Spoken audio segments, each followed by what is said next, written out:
우리는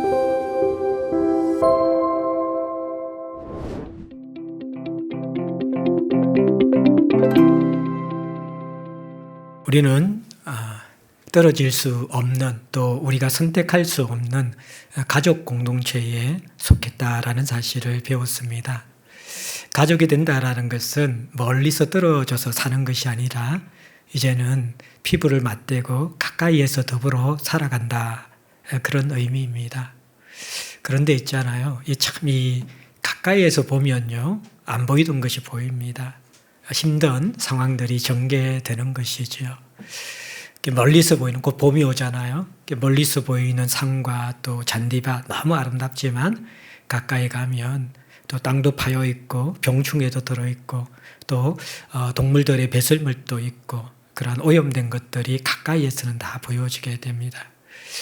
우리가 가족이 되었다라는 것은 이제 불가근 불가온의 신앙생활, 너무 가깝게도 너무 멀지도 않는 그런 어중간한 적당한 거리의 신앙생활을 하는 자들이 아니라 운명적인 권속이 되고 가족이 되어서 가까이 가서 우리가 함께 신앙생활을 하기로 다짐했다라는 것이죠. 그래서 이 가까이 가면요, 좋은 것도 있지만 또 힘든 것도 많아요. 왜냐하면 다르기 때문에 그래요. 그러니까 우리가 참 세상 살면서 힘든 게요, 나와 다른 사람 만나는 거예요. 참 우리의 본성은요, 다른 것을 잘 용납하지 못해요. 그래서 가까이에서 살다 보면 가족도 힘들어지고요, 또 영적 가족인 교회 권속들도 힘들어지는 상황들이 전개되게 됩니다. 그래서 오늘 우리가 마지막 그리스도의 다스림 안에 살아가는 권속 공동체에서 좀 배우고 싶은 것은 크게 두 가지인데, 하나는 이 다름이 있을 때 필요한 이게 한 가지가 용서하고 용납해야지만이 서로가 더 아름답게 지어지고 성숙하거든요. 그러니까 용서와 용납을 배우지 못하면 참 이 가까운 관계만큼 힘든 게 없어요. 다르기 때문에. 가족이 그렇고 또 교회 권속들이 그래요. 그래서 오늘 우리가 용서와 용납에 대해서, 용서와 용납으로 세워가는 공동체에 대해서 좀 살펴볼 거고요. 또 하나 다른 게 있어요. 그게 뭐냐 그러면 우리가 가진 은사가 다 달라요. 근데 이 다른 은사들이요, 사실은 하나님이 교회를 풍성케 하고 아름답게 만드는 하나님의 선물이거든요. 근데 우리는 이게 참 기질과 은사가 다를 때 또 이것도 우리에게 잘 하나님 앞에서 다스림 받지 못하면 분열과 갈등의 요소가 됩니다. 근데 이 각자에게 준 다른 은사를 가지고 어떻게 공동체를 아름답게 세울 수 있을까? 다름의 문제인데, 하나는 우리가 용서와 용납을 배우면서 자라가야 되고요. 또 다른 은사의 문제들을 우리가 그것을 귀하게 여기고 인정하면서 각자 다른 은사로 공동체를 아름답게 세우는 것들, 이 두 가지를 오늘 여러분과 함께 나누어 보기를 원합니다. 그래서 용서와 용납은 어떻게 보면 공동체의 장애물 제거라고 할 수 있다 그러면, 각자의 은사를 가지고 섬기는 것은 공동체에 또 디딤돌을 놓는 것입니다. 용서와 용납으로 장애물도 제거하고 또 각자 준 은사로서 디딤돌을 놓아서 공동체를 세워가는 모습을 살펴보기 원합니다. 오늘 요한복음 13장 34절 35절에 보면요, 예수님께서 우리들에게 말씀하신 것이 너희도 서로 사랑하라. 요한이 그렇게 이야기했죠. 너희도 서로 사랑하라 이렇게 명령하는데, 서로가 누구일까요? 서로 사랑하라는 서로는 너희도라는 그 개념 속에서 너희가 서로 사랑하라는 개념이죠. 그래서 너희는 멀리 있는 사람이 아니라 가장 가까이 있는 사람들이 바로 너희죠. 그러니까 우리가 서로 사랑해야 할 대상이 너희다, 그렇게 성경이 가르치고 있습니다. 무슨 말이냐 그러면, 이 서로 사랑하라는 서로는 누구를 의미하냐 그러면, 물론 궁극적으로는 멀리 떨어진 사람들, 우리가 알지 못하는 사람들도 사랑해야 하는 것이죠. 우리는 사랑이 끝까지 자라가고 확장되어야만 합니다. 그러나 성경은 사랑의 첫걸음은 서로라고 이야기합니다. 바로 곁에 있는 사람, 가장 가까이 손을 내밀면 만날 수 있는 사람, 그들부터 사랑하라라고 이야기합니다. 왜냐 그러면요, 한 사람이 정말 깊이 마음을 품고 구체적으로 사랑할 수 있는 사람의 숫자가 그리 많지 않습니다. 우리 인생에 정말 친하게 지내는 사람이 몇 명 될까요? 내가 정서적으로 공감하고 그의 생각을 깊이 알고 서로 교감하고 필요를 알고 기도하고 자주 만나서 대화하고 교제할 수 있는 사람, 이러한 사람들이 사실 우리에게 얼마나 될까요? 또 얼만큼 그런 관계를 우리가 맺을 수 있을까요? 우리가 아무리 많이 잡아도 보통 사람들은 10명 이상과는 친밀한 관계를 맺지 못합니다. 그래서 예수님께서도 12제자를 자신의 동력자로 삼으셔서 3년 동안 공생의 기간을 함께 하시면서 하나님 나라 복음을 나누고 교제하시고 그들에게 제자 양육을 시키셨던 것이죠.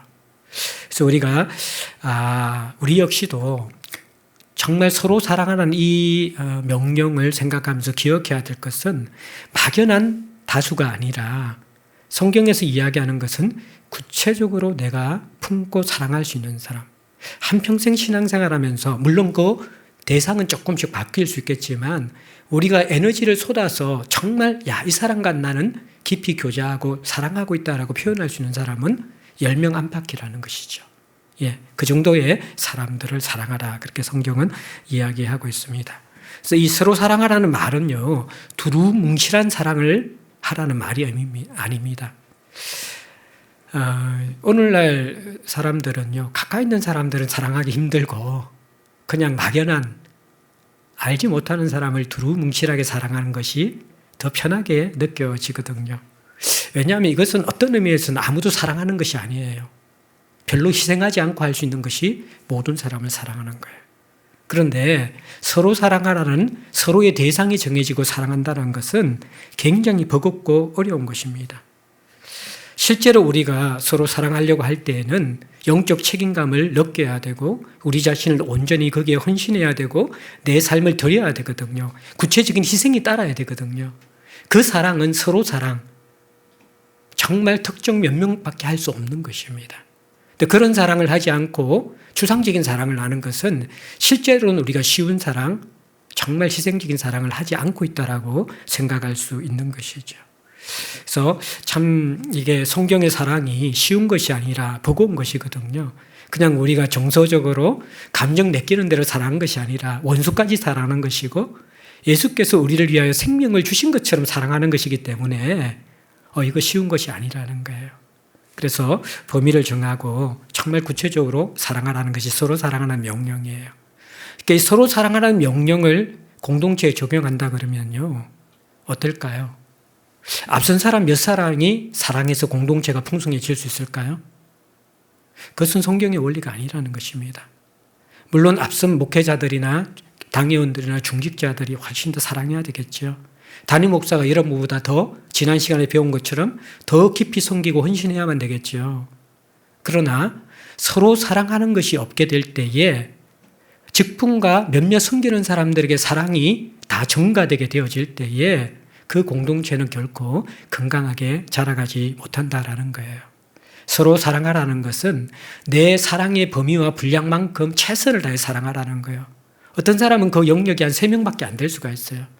어떤 사람은 영적 수준이 청년 정도 되는 사람은 그냥 1명 정도밖에 안 될 수도 있어요. 어떤 사람은 영적 부모가 된 사람은 10명까지도 사랑할 수 있겠죠.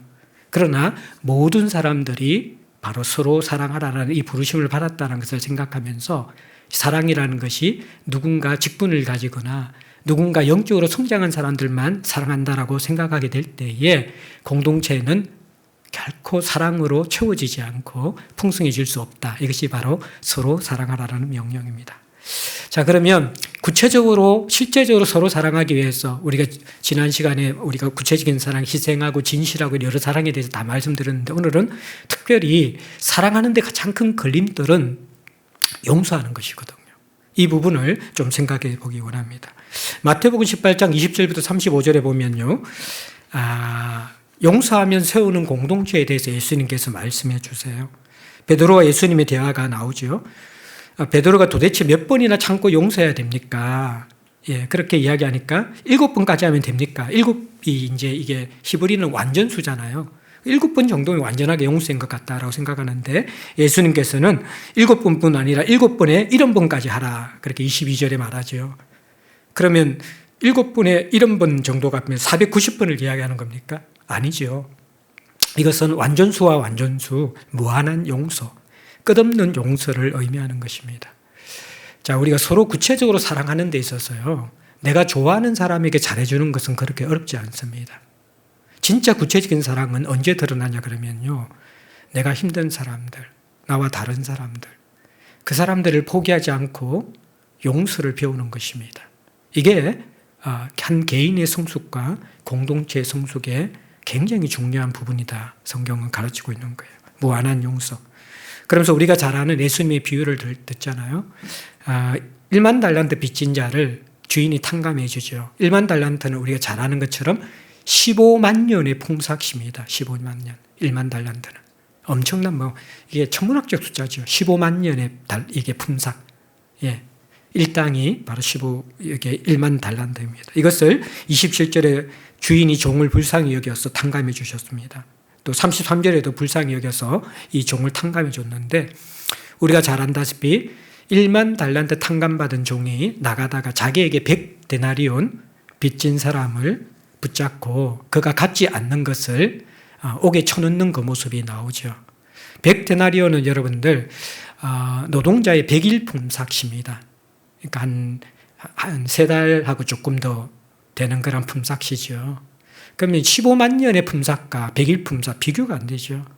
근데 15만 년의 품삯을 사함받은 사람이, 탕감받은 사람이 자기에게 100달란트, 100데나리온, 그러니까 100일의 품삯을 빚진 사람을 용서하지 못하고 목을 조르고 감옥에 쳐넣는 것, 그 모습을 보여줍니다. 그래서 여기에서 이제 주님께서 우리에게 기억하게 하시는 것, 자, 용서가 참 어려운데 왜 용서해야 되는가? 용서가 뭔가, 이것을 이 비유를 통해서 보여주시는 거예요. 우리는 사실 1만 달란트 빚진 자입니다. 15만 년의 빚을 진 사람이에요. 근데 그 빚을 오늘 본문에서는 그냥 탕감해 주지만 실제로는 주인의 손해잖아요. 주인의 돈을 빌려줬기 때문에. 그래서 그걸 보면 바로 예수 그리스도의 희생의 대가를 숫자적으로 할 때 15만 년의 품삯으로 비유할 수 있는 거예요. 그러니까 우리는 갚을 수 없는 사랑과 용서를 받은 사람이에요. 예. 그런 우리가 하는 짓을 보면요, 어떻습니까? 꼭 이 1만 달란트 탕감받은 사람이 100데나리온 빚진 자를 용서하지 못하는 모습, 그게 신앙생활 하면서 죄와 허물로 죽은 우리, 원수된 우리를 용서한 예수님 앞에서 조금 다른 것을 용서하지 못하는, 나를 불편하게 하는 것을 용서하지 못하는 그러한 100데나리온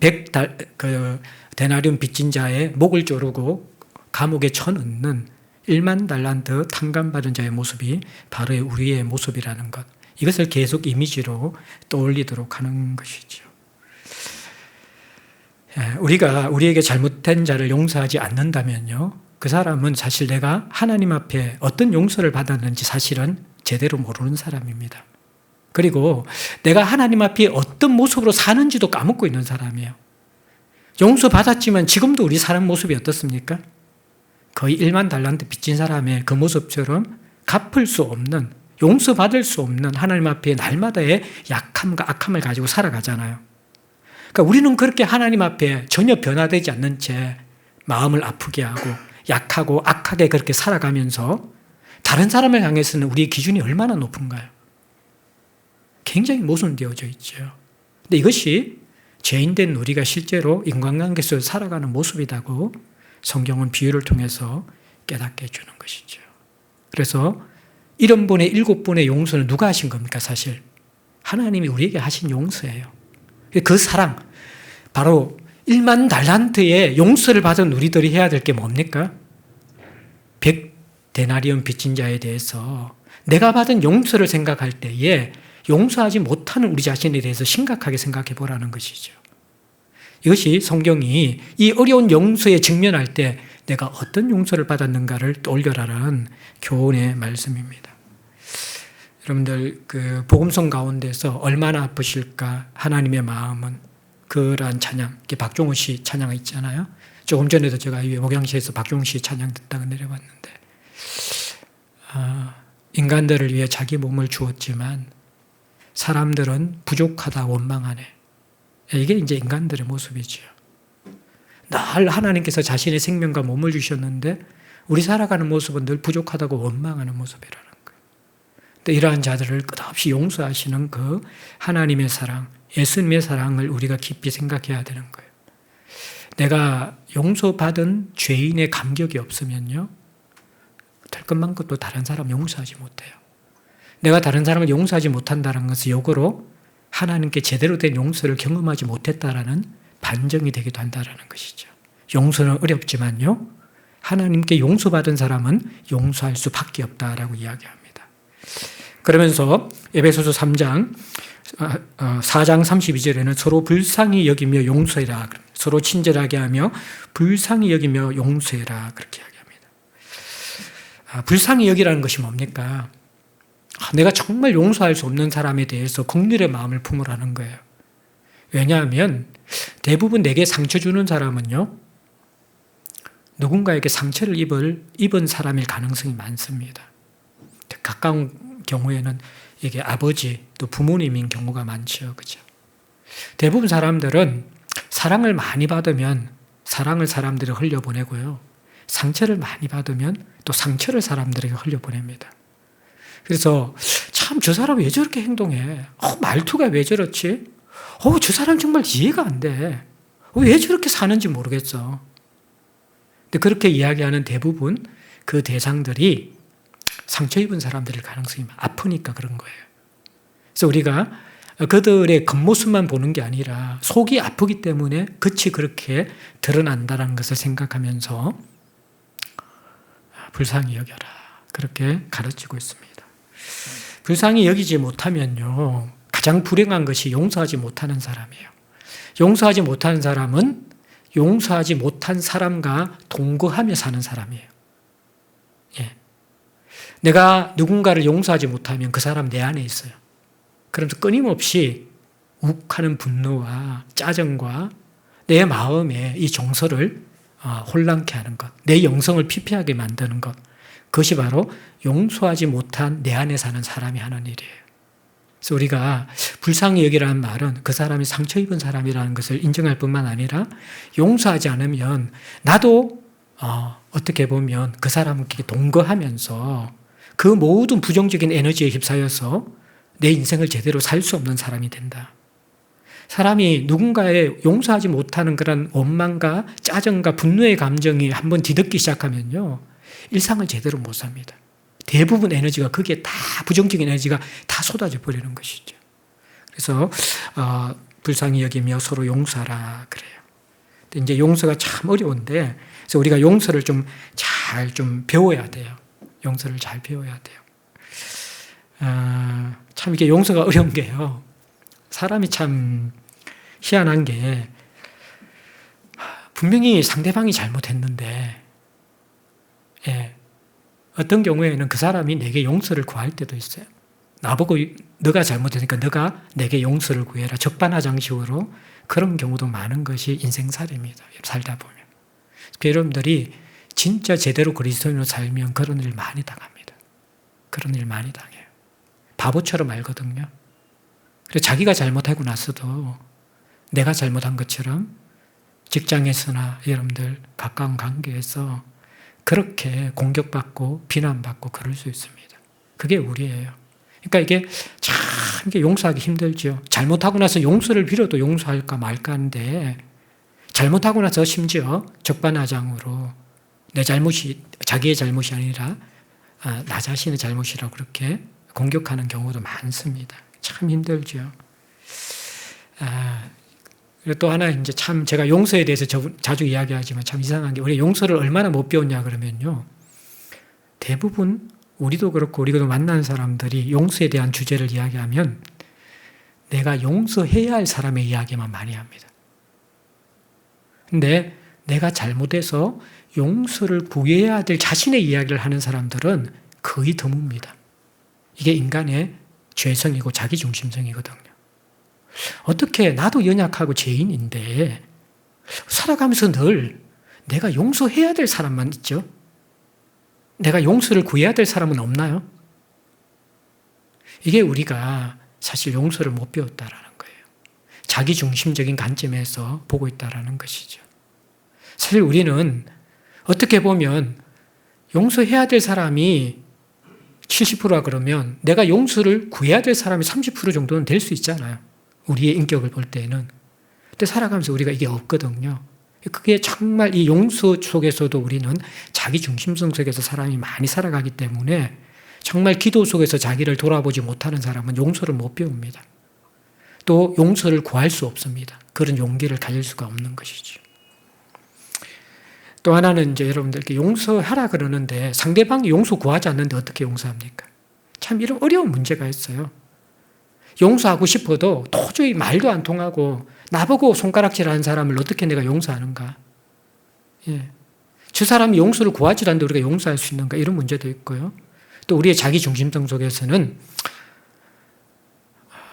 내가 용서해야 할 것만 생각하지 받을 건 또 생각 안 해요. 이런적인 측면 속에서 우리가 참 미성숙하기 때문에 항상 문제가 생길 때마다 자기 중심성 속에서 다른 사람에 대한 불만과 불평을 많이 가지게 되는 거예요. 다시 생각하십시오. 우리는 1만 달란트 빚진 자입니다. 1만 달란트 빚진 자입니다.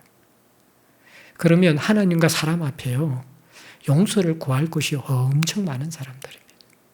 깊은 기도에 들어갈 때에 우리 눈에 있는 들보가 보이기 시작할 거예요. 그게 보여질 때 우리가 겸손해지고요. 죄인 중에 우리가 예수님을 깨닫게 되어지고 또 다른 사람을 나보다 낮게 여기는 겸손함이 생기게 되거든요. 그러면서 우리가 함께 용서도 배워가는 것입니다. 참 이 어려운 용서 가운데 또 하나 조금 이제 제가 정리할 게 용납이거든요. 용서와 용납. 조금 달라요. 골로새서 3장 13절에 보면 누가 누구에게 불만이 있거든 서로 용납하여 피차 용서받아야 돼. 용납이라는 단어가 또 나와요. 제가 몇 번 설명했는데 기억하실지 모르겠어요. 용서는 나에게 잘못된 사람을 용서해 주는 거예요. 용납은 뭐예요? 나와 다른 사람, 그 사람을 이해하는 것. 상대방의 부족함을 받아들이는 거예요. 용서라는 것은 내게 대해서 잘못된 것, 저지른 죄를 잊어버리는 것이 용서라 그러면요. 용납은 우리와 다르고 부족한 것을 받아들여 주는 것이 용납이에요. 조금 다른 거죠. 그래서 다른 것은 틀린 것이 아니에요. 예. 말하는 방식, 생각하는 방식, 느끼는 방식, 행동하는 방식이 우리는 다 달라요. 그게 다르면요. 살아가면서 참 불편하거든요. 결혼은 본래 다르기 때문에 매력이 느껴서 결혼하잖아요. 근데 결혼에 살다 보면 다른 게 싸움거리가 되어져요. 마찬가지예요. 우리 인간은 다른 것을 좀 어려워해요. 그래서 유유상종이라 그러잖아요. 끼리끼리라 그러잖아요. 그래서 미성숙한 사람은 항상 끼리끼리만 교제를 해요. 그런데 성숙한 사람은 십자가를 통해서 물과 기름 같은 유대인과 이방인의 벽을 허물고 우리의 관계의 폭을 더 넓게 하고 깊게 하는 것이죠. 다름을 극복할 수 있어야 되는 것이죠. 다른 것은 틀린 것이 아니라 그저 다를 뿐이거든요. 이 다른 것을 극복하는 것이 성숙이고 공동체가 하나님 앞에서 자라가고 있는 모습입니다. 마음의 그릇이 좁은 사람은요. 자기와 다르면 그게 다 불평거리고 용납이 안 됩니다. 다른 것을 잘 참지 못해요. 특별히 바른 생활, 바른 기준. 이게 성경 보면 바리새인과 서기관들 이런 사람들, 율법, 문자주의자 이런 사람들 굉장히 기준이 엄격하잖아요. 근데 이게 약간 이 다른 것인데 틀린 것이라고 생각하는 것이죠. 자기와 같지 않으면. 자기 스타일만 고집하고 자기를 이해하는 사람들만 어울리는 사람들. 이게 이제 참 미성숙한 것인데 용납이라는 것은 이것을 허물고 다른 것을 인정하고 받아들이는 것입니다. 내가 성숙하다는 것은 내가 포용하고 교제하고 관계할 수 있는 사람이 얼마만큼 넓어지고 있는가. 예수님은 바리새인과도 친구였고 서기관과도 친구였고 창녀와도 친구였고 수가성 여인과도 친구였고 귀신 들린 자도 친구였잖아요. 예. 세리도 친구였잖아요. 이게 이제 예수님께서 자신이 큰 사랑과 넓은 사랑을 가졌기 때문에 그것을 포용할 수 있는 거죠. 다른 것을 포용할 수 있는 것. 그래서 우리는 용납으로 공동체를 세울 수 있어야 합니다. 관계는 용납이 많이 요구되거든요. 부부 사이에도 용납 없으면 성숙할 수가 없습니다. 공동체는 특별히 더 그래요.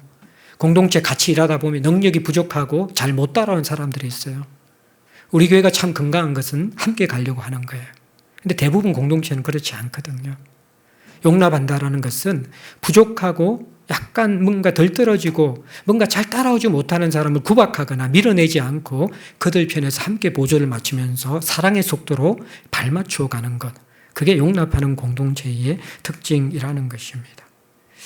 또 하나의 용납은요, 이게 용서를 구하지 않는 사람들에게 할 수 있는 것이 용납입니다. 예. 용서를 구하지 않으면 우리가 진정으로 용서할 수 없지만요, 용납은 있는 모습 그대로 그냥 내가 받아들이기로 작정하는 것이거든요. 그래서 때로는 우리가 관계 속에서요, 용납하는 게 최선일 수도 있어요. 더 나빠지지 않도록 용납하는 것. 이것이 성숙한 사람들이 가져야 될 용납의 모습일 수도 있다는 거예요. 우리가 용서할 수 없는 사람이 두 종류예요. 하나는 잘못했는데 자기가 모르고 있는 사람들. 그 사람은 내가 잘못했는지 모르기 때문에 용서를 안 구해요. 무지한 사람이죠. 또 어떤 사람은 자기가 잘못한 줄 알아요. 그런데 완악해서 잘못을 인정하지 않아요. 무지하거나 완악해서 내게 용서를 구하지 않는 사람들. 용서를 구하지 않을 때 우리가 용서할 수 없어요. 그럴 때는 그들을 있는 모습 그대로 아프구나라고 해서 용납하는 것. 그것이 하나님 앞에서 우리가 할 수 있는 최고의 자세라고 성경은 가르치고 있다라는 거예요.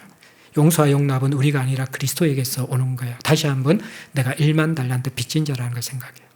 이 부분이 굉장히 양이 많아요. 그래서 이것만 하고 마치려고 그러다가 제가 뒷부분은 좀 짧게 정리하려고 해요. 어쨌든 우리가 공동체 성숙의 가장 큰 걸림돌이자 이것만 넘어서면 성숙할 수 있는 것이 용서와 용납을 배우는 것입니다.